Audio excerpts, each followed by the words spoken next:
generation to have to adapt to like all that stuff, which I'm grateful for because like this is what I'm saying. Like, this is why we're so pivotal, to history because like my mom, Lucindia's mom, Armand, your mom, they're lost in the sauce. They don't, you know what I mean?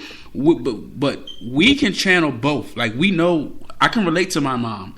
And I can also relate to Lucinda and younger than her, you know what I mean? Because you know what I mean. But our parents can't. Like they need our help. You know what I mean? Like parents are looking at them like, oh no, I can't be around them. I can't do it. Exactly. Like we're pivotal, man. So But think about it. I don't know how I would be in this generation. Like how I was laid back and cool and chill. Because in this generation, it seems like it's like they don't have like multiple segments of the generation. Usually it's like Urkel or McMill. They don't try to dice it up. Like when we was growing up, it was like, you had the football guy, you had the guys that got girls, you had the guys that played video games, you had the guys that were artists, you had the guys that was into nature, you had the guys that was just chilling. So you had so many different lanes. But now it's like 2 lanes. It's like, yo, you gotta pick one. And it's like, and the guys are picking the McMill lane. It's heavily picking that lane unless you got a strong mind and you're not a follower. The Gucci Man lane. Nah, go ahead. I said the Gucci Man lane. Yeah. And so I see with my students, like I got kids that are so talented at stuff, but they won't say nothing about it. Like one kid, like he like anime. He's like, I was like, so you like anime? He's like, shh, don't say that in front of everybody. He's like, shush me. I'm just having a regular conversation. He's like, hey, talk about me. I'm like, what? Like, don't worry about them. Like back in the day, a WWF lane that was easy, just as viable as a football lane. You like WWF, you like Hulk Hogan, and that's all you do, watch pay-per-view, wrestling, and all that. That's your lane. You like playing video games all day, or you like animals, and you bring gerbils in the class. For show and tell, that was your lane. But now it's like the lane's out the window. And you better not, if you got a different lane, you better not talk about it. Now, I don't know if that's in every way. This is where I teach. Isn't that kind of like kids in general, though? That they just like all bully each other, and they're like, then like once you get into like high school and college, you start to like find your way, and you like try and market yourself as being diverse and being like original and having your own little niche. Like that's what I think that kids like they always want to like kind of be not the one who gets picked on. They just they're like straight and steady, and then after a while they branch out into who they're actually going to be. Because I know, like, in college, like, everyone, like, wants to be, not wants to be different, but, you do their own thing, and, like, you still have, like, your friends, you're still, like, relate to them, but you're, like, oh, I'm doing this, or you do this, we're similar, we also have differences, too, so. Right. Yeah, every generation is going to have their difficulties and stuff. Yeah, so, Lee, you're born in 93, right? 94. 94, so, yeah, you were... Hey, she's an epic year. Yeah, 94, man. 94, that's like we was in 8th grade. Generation... 8th grade, 94, yep. Yeah, so your generation Y, that's the millennials. Oh, I didn't know if I was a millennial. I know, actually I did. Yeah, you definitely a millennial. And then 95 to 2015 is like, go kill yourself. That's just... That's their name? You just want to go ride and go kill yourself? Nah, it's Generation Z, but, that's... I hope it gets better though. Like I hope they always say historically, every generation is supposed to get better. Like if my parents lived in, we grew up in Cheltenham, all those parts. So when we do that, when my brother have children, I have children. We got to do better than my parents.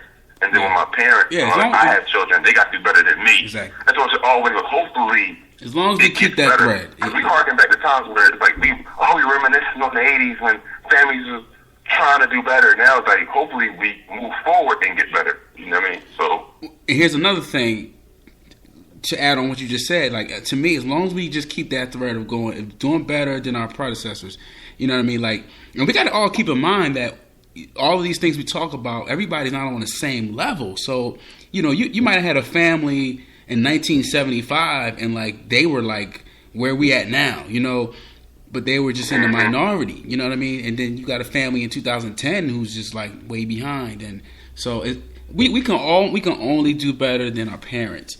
So I think if we keep that thread, it's golden.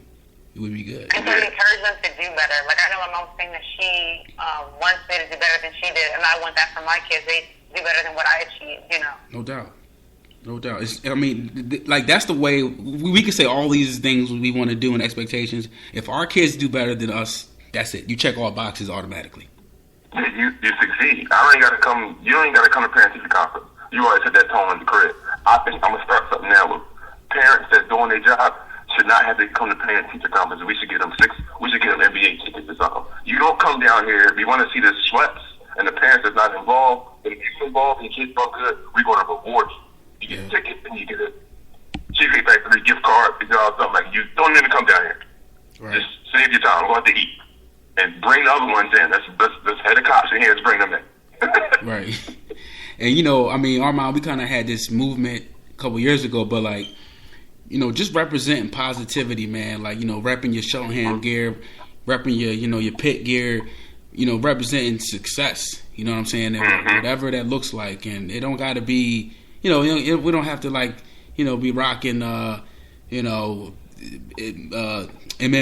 Maybach Music T-shirt to be cool. Like, yo, if you play on, if you on the lacrosse team for McDevitt, like that's cool. You know what I mean? Like, who cares? You in your lane. You play music. I had a conversation with Mr. Coon, a good friend of mine. He was the principal at Cheltenham, but he was like, Cheltenham got to really. We got to be aggressive against, you know, behavior that's not historically inside the school. Because when he told me this, I was like, that's not. I never heard that before. He's like, no, it's different. So we got to be aggressive with that. So you can't let people come and take over, like, culturally with, you know, what is appropriate for your school or your community. Like, you know, I always wore Cheltenham on my sleeve. Like when I went out, especially, I didn't know how, you know, respected the school was until when I ran for Congress. And I was like telling people where I went. They said, you went to Cheltenham. And then when I was in Philadelphia, they were saying, don't say where you went because that's going to be a negative in Philadelphia they're going to think that you got a silver spoon. I'm like, what? Like Cheltenham? So I couldn't even talk about my high school because it was considered a negative in certain areas to say that I went to Cheltenham and trying to run for office in this area. Because they're going to be like, you're an enemy. You're not from here. So I'm like, well, it is what it is, man. So, but you gotta wear it with a badge of honor. Absolutely. You know, like, hey, this is just where I'm from, and I'm just as real as anybody else that went to Grants. You know, and productive. So I'm not hiding it. They don't have to hide theirs. Absolutely, man. Hey, so we'll slide into our last segment of the night, which is our Phife Dawg tribute of A Tribe Called Quest. Unfortunately, you know, we had the sad news that he passed away Wednesday night, actually, Tuesday night when we did our 97 Hip Hop podcast. And just a heavy blow, man. Armand, you want to just, you know, give your sentiments on what Phife Dawg meant to you? Oh, man, he was, first off, shout out to my older brother who put me on to Tribe Called Quest when I was growing up and playing off all their music. And you know what about Phife Dawg is that I haven't thought about it, Brandon, but we always talk about how probably got the most hip hop quotables. But Phife Dawg might be up there with some of the most quotable lyrics in hip hop. You know, I didn't know how influential he was until Tuesday. How many people rocked with him like that? You know, when you think of hip hop back then, you think it's like hip hop wasn't that big. In '93, I mean, to me, it wasn't big. It was just like nobody cared about it back then. But it, you know, as it got more commercial and it started going global, then I thought it got big. But I thought during those eras, it was just a small thing that people knew about that stuff. But that dude impacted a lot of people. That group impacted a lot of people. So when you text me in the morning, like, yo, he died, like, I woke up, like, I ain't hear this. Because I think this was the same day that terrorist attack was. So I was getting mad texts in the morning, I guess. So, I mean, it's just an amazing outpouring that you've seen tribute to him and how much of an impact he had on people that was like white, black, you know, Asian, older generation, younger generation. And you think somebody in rap can't get that type of love now because, you know, it was so past his era. So. Yeah, man.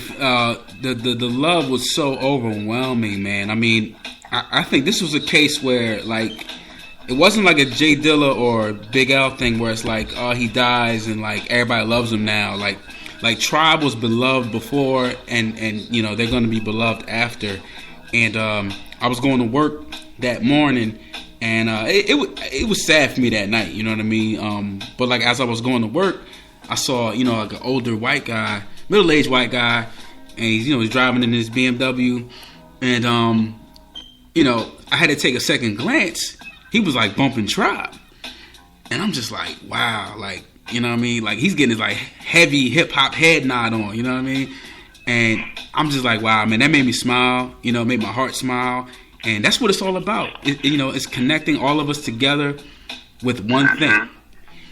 And Phife did that. Tribe is my favorite group of all time. You know, I mean, they dethroned Mobb Deep for me, which is saying a lot. When I turned about 20, I started to realize, I started to more align with what Tribe Called Quest was, what their music was all about, and the spirituality and the music. And I mean, like, I could play Tribe on my mom in the car, and it's like my mom's not offended at all. Like, you know what I mean? Like, you know, exactly. It's just universal. Like they hardly ever cursed. You know, it was all about fun. It was all about knowledge. It was all about just being true to who you are. I mean, to this day, I mean, it probably expanded the most white hip hop fans probably ever for any group. And all you gotta do is listen to Electric Listening when you get off. Go on YouTube and listen to Electric Relaxation. Watch the video. And when you see the video, the music's so good. But when you see the video, it was, what did you shoot the video at? It was a diner in New York. Regular they diner. They shot a video at a diner, and they were just rapping, drinking iced tea, and people just walking down the street. And this was classic. No jewelry, nobody shaking their behind, nobody threw it. No naked women. Simple song. Yeah, just a woman walking around. She walks around the video with a scully on. You couldn't even see the girl's face. Yeah. Like, it was amazing. Like, yo, we play that. And she still was beautiful. Play that in front of my future kids. And they could be playing, we could be going on a road trip, my wife and I, and play that. They wouldn't even be like, this is vulgar? They wouldn't, it's not even vulgar, it's just regular music. So it's like, that stuff is classic. And, you know, I'm glad that it's still prevalent, because, you know, sometimes when you hear all this stuff now, you're like, dang, man, we came a long way from what we used to listen to and what stuff is now. So that's beautiful. So I want her to listen to that. You got to send it to her, beat them. You could look at the videos. I will. Tribe Called Quest forever. Phife Dawg for life. And before we sign off, I just want to, you know, just shout out Lacinia again for coming on. And it's a pleasure to even just, you know, call you family. You know, you're a born winner. And, you know, you did well in high school. And I know you're going to do absolutely great from college and beyond, because you just, you know, you're natural born. You're a natural born winner. Thank you so much. If this was a studio, we would have like hand claps and stuff. But yeah, thank you for coming on. Because like I told your brother, we appreciate young people coming on, especially young black people coming on that got these stuff together. You know, you're gonna have like trials and tribulations, whatever. But you guys are on your way. You just keep your head straight. You know, stay focused. You know, chemical engineering, man. I'm proud to hear that. And you're an alumnus of my high school. So, you know, one of the guys that I graduated with, he just got a movie coming out. It's all in Hollywood. You know what I mean? It's funny that this dude, Dan Trachtenberg, got a movie that every time all these different people in. Like, yeah, I know this dude from class. You know, so when you hear something from people that graduated from your school that's doing positive, you know, it's a local connection. Keep it up. Because a lot of times we don't even give people credit that's doing a lot of good things. We only focus on like negative stuff. So, and your brother doing your thing, you know. So keep it up. Thank you. I will. Word. Hey, that concludes tonight's episode. 2 cents in your ear. Blah. We out. We out.